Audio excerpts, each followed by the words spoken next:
Alright guys, episode 16, here we go again.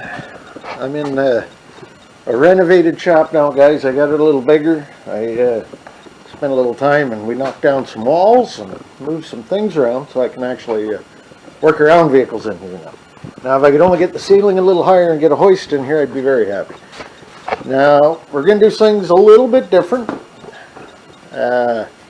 I'm going to have probably a 2 or 3 part even series on this one, but I'm going to try and get it more done before we even start. So actually I've been working on this car for a couple of weeks now, or a week or so now, and it's just about ready to go back into storage. And this week we're starting with this beautiful little piece of jewelry here, 1971 Triumph Spitfire. It has been in storage since I want to say 02. And it has very few miles on it since the last restoration. Actually, it's got a lot of miles on it, but most of them weren't on roads. So we will get into that in the interview. We'll talk about it, but she is a cute little car, I tell you guys. Oh, and you might notice too, no, I didn't flip the camera. This car did start in Britain. It is a right-hand drive. If you've never driven one, you can really scare the heck out of your wife on the right when you're driving on Canada with these things. So, without any further ado, guys, let's move on and get with the video.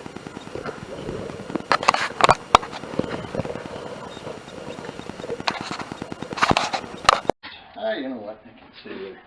Oh yes, beverages. Okay. Well, guys, welcome back to Crazy Chevy's Tiny Shop. It's not too often that I get to sit and talk about the car we're working on with the caretaker of this fine automobile. So I'm going to introduce right away. We've got the Mad Monk with us. And, oh, hang on a second. He did bring me some appropriate headgear. Don't mind, there'll still be shine up there. I've got it here for you. Yeah, still be shine on the top. Yeah. So let me get proper headgear. Can't work on this without a proper hat. Proper hat. So, and good health. For good health. I'm glad I didn't break it. Yes, that would have been a good shot. 1971 Triumph Spitfire MK3, I think it is. Yeah, Mark III. Mark III. Yes. Now it was the last year of the Mark III before they went at Mark IV. Yes. In 72, I think. 72. So, and there's a bit of a history with this car, but it's been in storage. Let's get that out of the way. Since roughly must have been 1990. Wow. No. When you last drove. 2011. Yeah. I think, yes. Yeah, something like that. It's been a long time. A long time.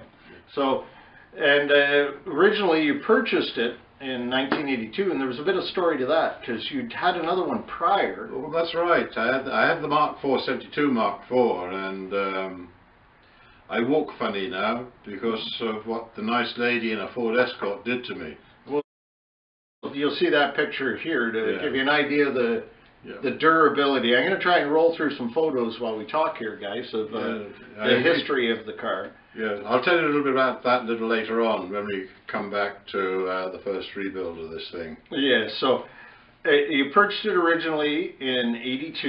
82. And you drove it.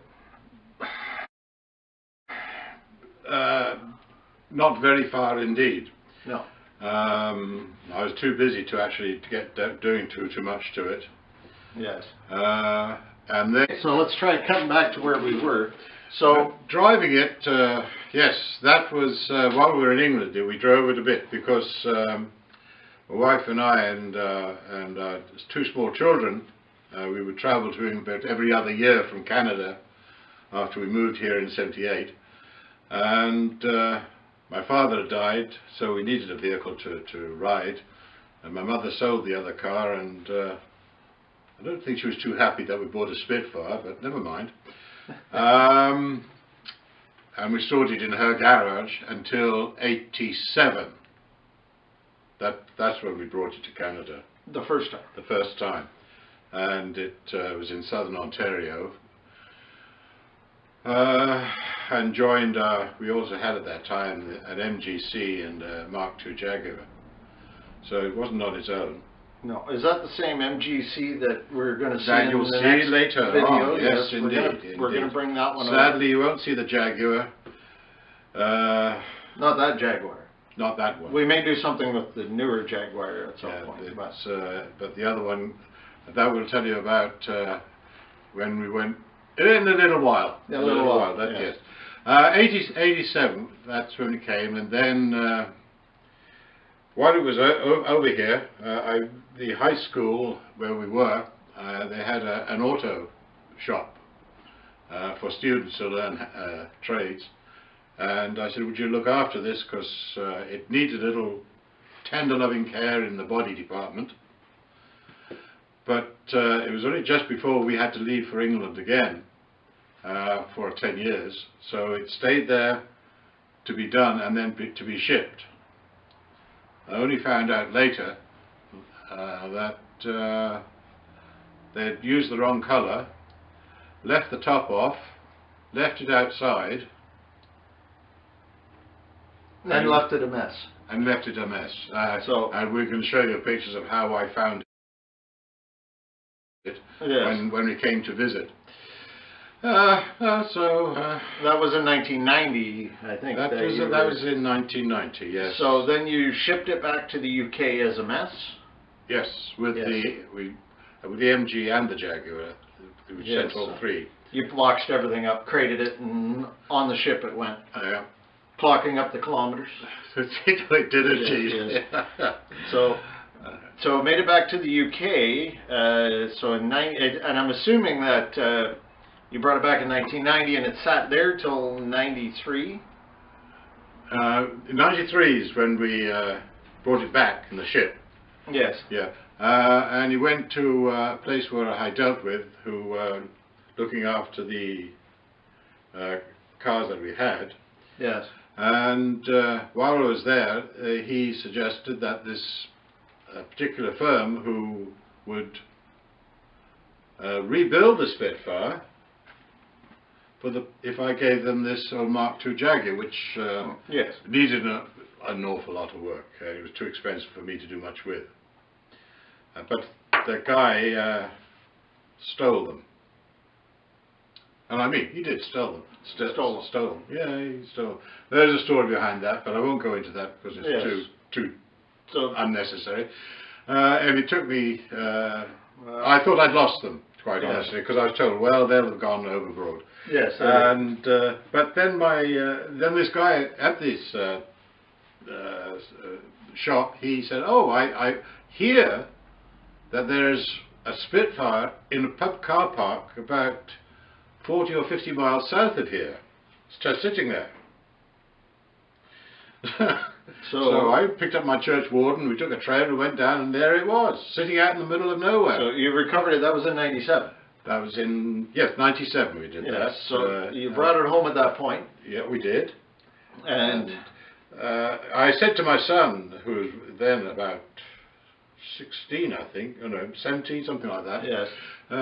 Well, it's not worth rebuilding, it's absolute shambles. We'll see if it'll start and you can drive around the yard. But he said, well, if you're going to see if it starts and why don't we rebuild it? I thought, well, and that'll be the pictures that we're going to roll across here now of that process.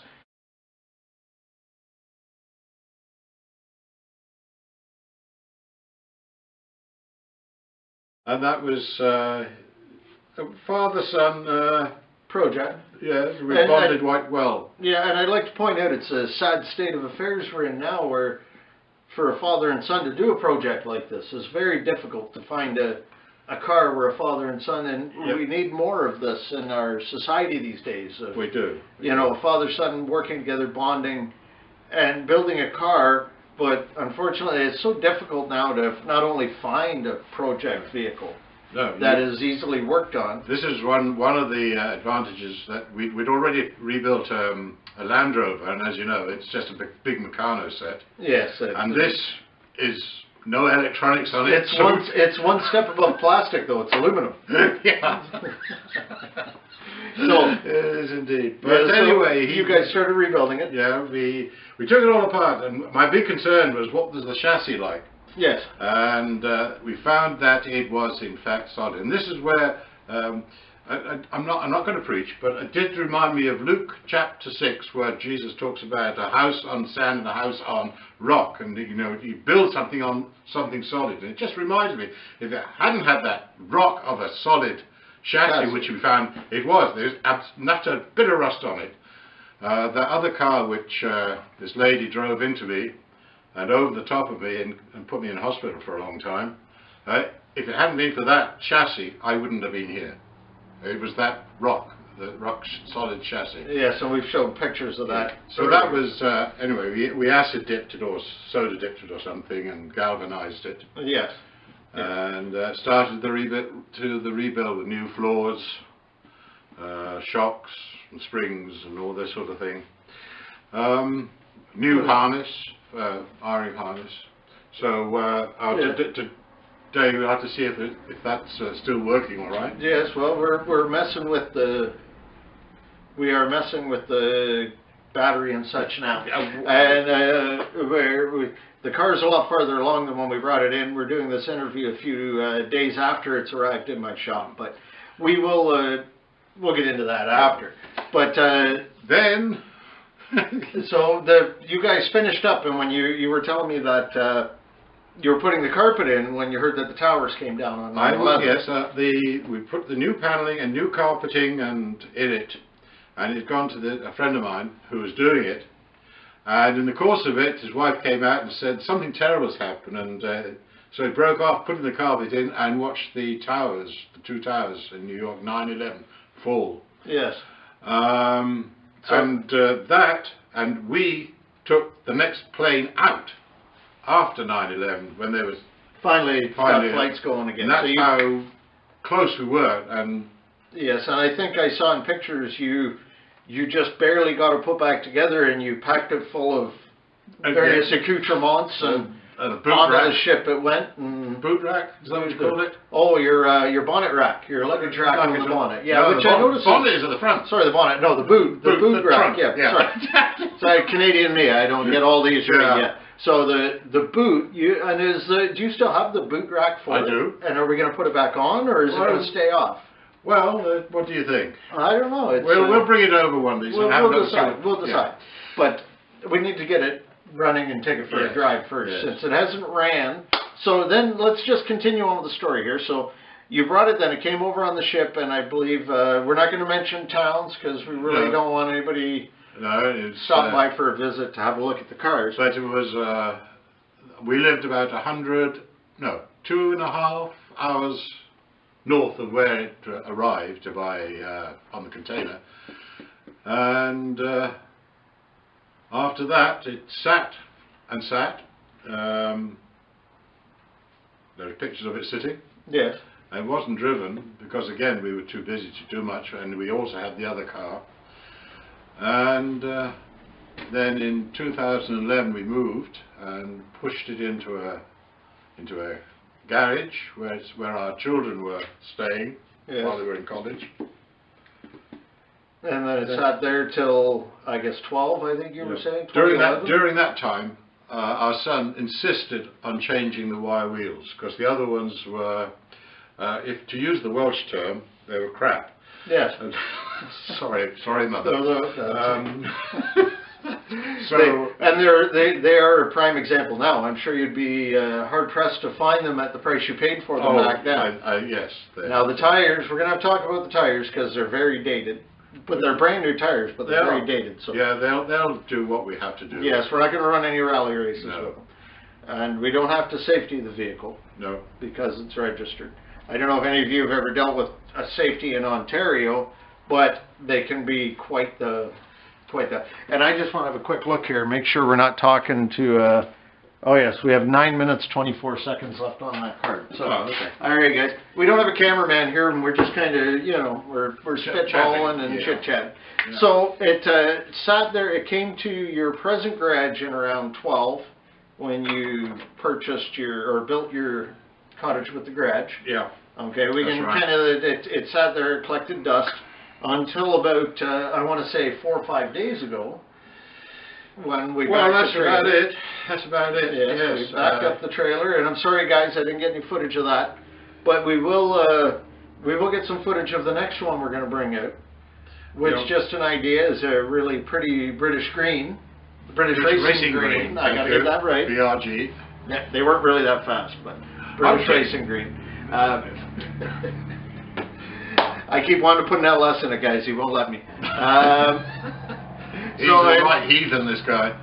So now it's here in my care, and yes, we're gonna have it fired up. You guys will see all that. And I tell you guys, it's what'd you say? It's got 6,200 miles since rebuilt. Since the rebuild, but only 200 kilometers or 200 miles on the odometer, because it spent more time on the road. ship. Yeah, it spent more time on the ship. So guys, we're gonna cut her there. We're gonna we'll come back in a little while when we start the next video, and we'll discuss the next car. And then when that one's done, we're gonna discuss the car after that. Because the Mad Monk here has got a bit of a, he's got the car owner's virus. But nothing that can't be fixed with a case of Corona, if you know what I mean. My wife is happy that my girlfriends are on 4 wheels and not 2 legs. Yes. Yes. I will not go no further than that. All right, guys. We're going to leave it at that. We're going to leave it at that, and we will we'll come back and catch you later. All right. Thank you.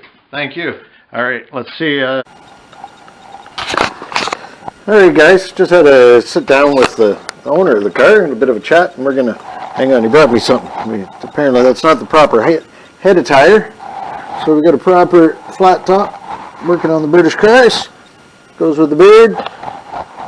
All I need is a pint of some really dark, heavy brown lager, or ale, or whatever they have over there. All right, guys, so the first thing I want to do, we're going to bring you in over here. We've got, the fuel filter's really easy to get to on these guys. Everything's pretty small, and everything, this is all new stuff. Like the car was restored before it was parked. It didn't get a lot of miles. The owner told me it spent more money, or more time on a ship. I think he said 6,000 miles, and only 200 of that was driven on the road. So it's done more time sitting around on ships and in garages in both Britain and here. So we want to get this old nasty stuff out of here. Well, it doesn't look too terrible in there, but still, it's anything, gasoline over 10 years old we don't want in there. So we're going to come back here, and our fillow's up here. I've already put a stick in this, so I don't know if you can see in there. It doesn't look too terrible. Let me see if I can get a light in there. Hang on a second. Let's put a light on the subject, and maybe we can see what's down in there, but it doesn't look too bad. There's a little bit of, let's see, a little bit of rusties. I don't know. I'm not much of a cameraman, guys. So, but the advantage with those are, we can get at the tank very simply. Now, the line off of that, there's our gas tank. There's a spare tire. We should pull that out of there. Fuel line's right here. Comes off the bottom of the tank. And it is much higher up than down here. So, I'm going to put down the other camera there. We'll get a can. And we will start draining this tank. I don't think there's much in there. I think there's only about 2 inches in the bottom of the tank. Let's do that and let's see what's down in there. Alright. As you can see, guys, the shop has had a big change. I knocked out a wall. Crazy Chevy's tiny shop is still a tiny shop, but it's nice to have a little extra space for Crazy Chevy's medium shop. How's that sound? So, where's my stick? Let's see what's down in there and how nasty it smells. So, I'll go down here, and yeah, it looks like we got about 2 inches, and oh, guys, oh, that's nasty. I tell you, YouTube, we need smell-o-vision. People need to smell how bad that is. Okay, guys, I'm going to go and start pulling lines and we'll get back to it. Alright guys, we got the tank empty. We didn't get that much out of it actually, surprisingly. These are easy to drain, guys. It goes by gravity, nothing fancy. So we got about, I'm going to say about 2 gallons of the 8 liters for us Canadians. About of the nastiest smelling old gas we got. We got this old clear filter in there that, I didn't get any chunkies or anything, but I'm still going to do a little thing I like to do with a situation like this. I'm going to take some carb cleaner. I'm going to push it back up the line into the tank. I got, not sponsored here at all, but we got the Honda carburetor combustion chamber cleaner. I find this stuff's really good for cleaning carbs, guys. Not a sponsor at all, but I find when cleaning carbs, this stuff tends to foam up and stay where you want it to for a couple of minutes and soften things up. So we're going to put that there. I'm going to change the other camera here. We're going to take that filter off and see if we can't push some of that back up the line into the tank. And then we're going to take, I got a 5-gallon can of some fresh regular here, and we're going to put a splash of that into the tank with maybe a little sea foam. I think down there you guys call this Berryman's. So, you know, mechanic in a can. This stuff, I find it's really good for cleaning the crap out and getting it out of the way. So once we get that part of the system cleaned out, then we can move on to pulling these lines, and you gotta love these old Stromberg carbs. We'll get into that in a bit. We're gonna pull the bowls, we'll pull the air filter, pull the bowls, pull the lines, flush them all out with some carb cleaner, make sure everything's nice and clean. Because like I say, guys, the best of my knowledge, and from what I can tell, this car has not ran. I think we got a picture of it running sometime in the 90s. So, like the owner says, the car's got 4,200 miles on it. 4,000 of those miles were on a ship coming back and forth from Britain. So, yeah, let's get back to work, guys.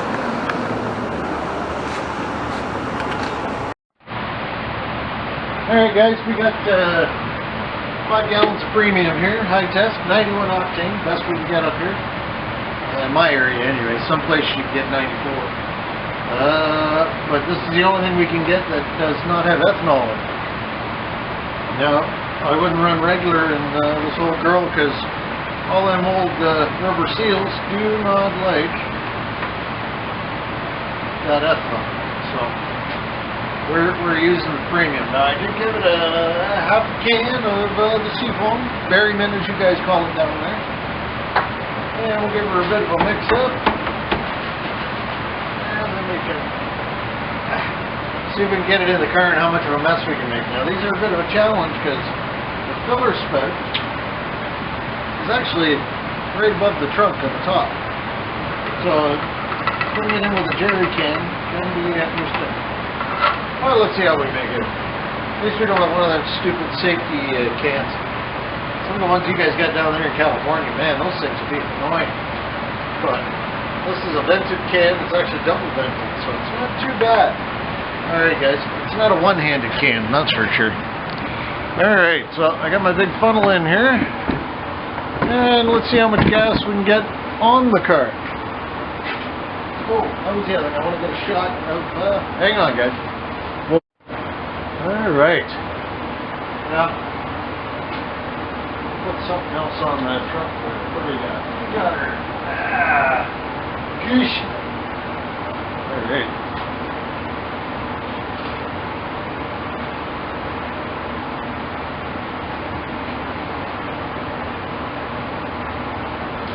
Alright, guys, let's see how this goes.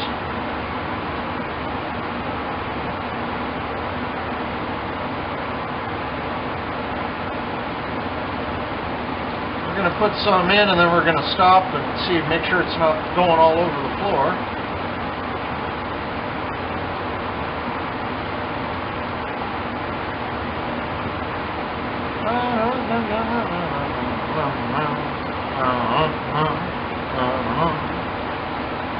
Alrighty. Yeah. Make sure we're not running everywhere. No dribbles under there.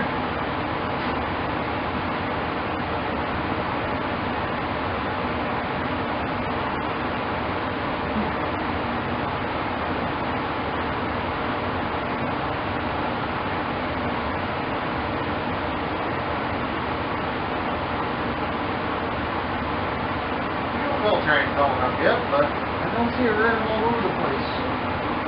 No wet spots. Have a quick look in the trunk. Looks pretty dry in there. Alright, well, let's put some more in.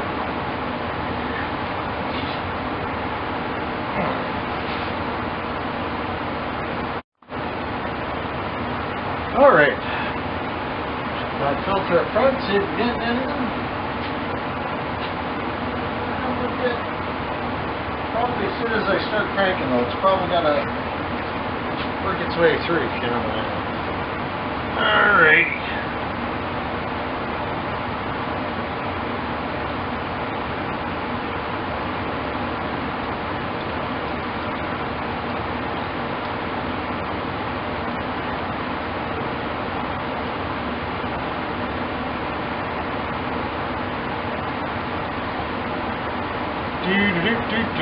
The excitement, guys. All right.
Lots of room.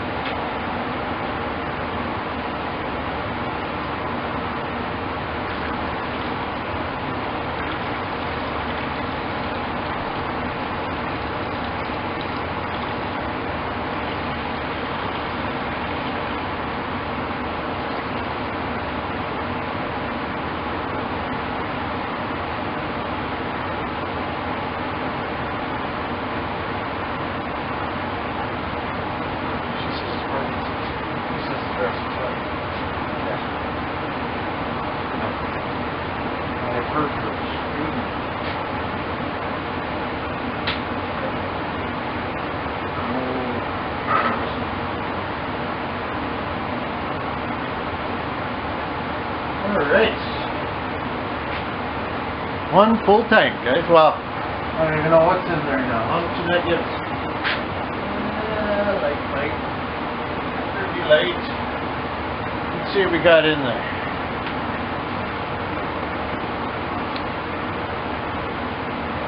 I'm gonna say, looks like about a half tank. Let's get our stick. Here, stick. Sticky stick. Alright. Now we have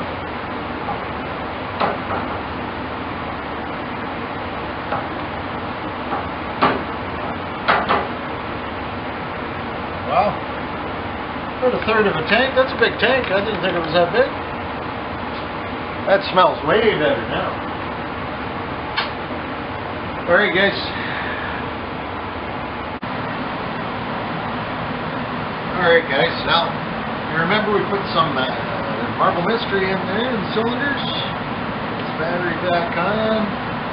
And we soaked all our valve train down with stuff. It's great stuff, home based. And like every car should have, the solenoid's got a start button. I think this is great. One of the good things Princess Darkness did. Alright, let's see what comes out of these cylinders now. Here we go. Alright. Here we go.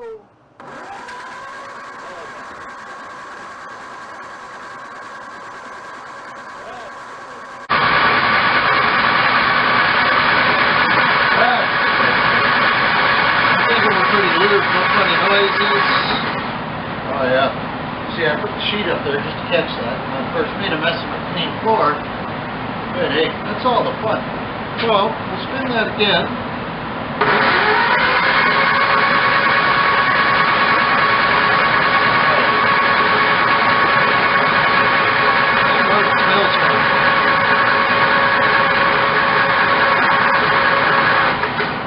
Alright. I do think we're good to go. Alright guys, I think up next we're going to put the put our valve cover, well no, I think we're going to get it fired up first. Put in our plugs. We've got to put some gas in the tank yet. Put our wires and all back on. I did have to clean up some of this mystery oil all over the place. It's not a mystery where it ended up. And yeah, I wouldn't mind lubing some linkages. Once again, I'm going to use my stuff for that. A little juice in here. Get it real good and wet. Yes.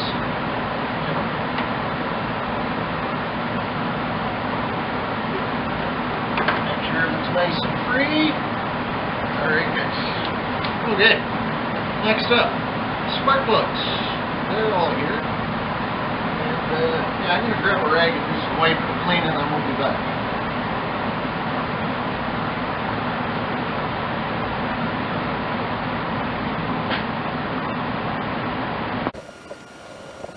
Alright guys, I think that's where we're going to leave it. I don't know if we're going to put the second half of this one out midweek or if it's going to be the end of the week. It's all going to really boil down to how the time goes and weather actually, because yeah, if the weather's bad, then this is going to have to hibernate in here until I get a good day to put it on the trailer and take it back to its hibernation location. Yet, and then we got to put the other one on the trailer and bring them out. They've been tucked in a nice dry place for so long. I don't see much point in getting them out on a salty road. And yeah, we're going to do the test drive video. That'll be in the spring when there's none of this white crap on the ground anymore. So guys, till then, have yourselves a good one. Like, subscribe, tell a friend, and we'll see you in the next one.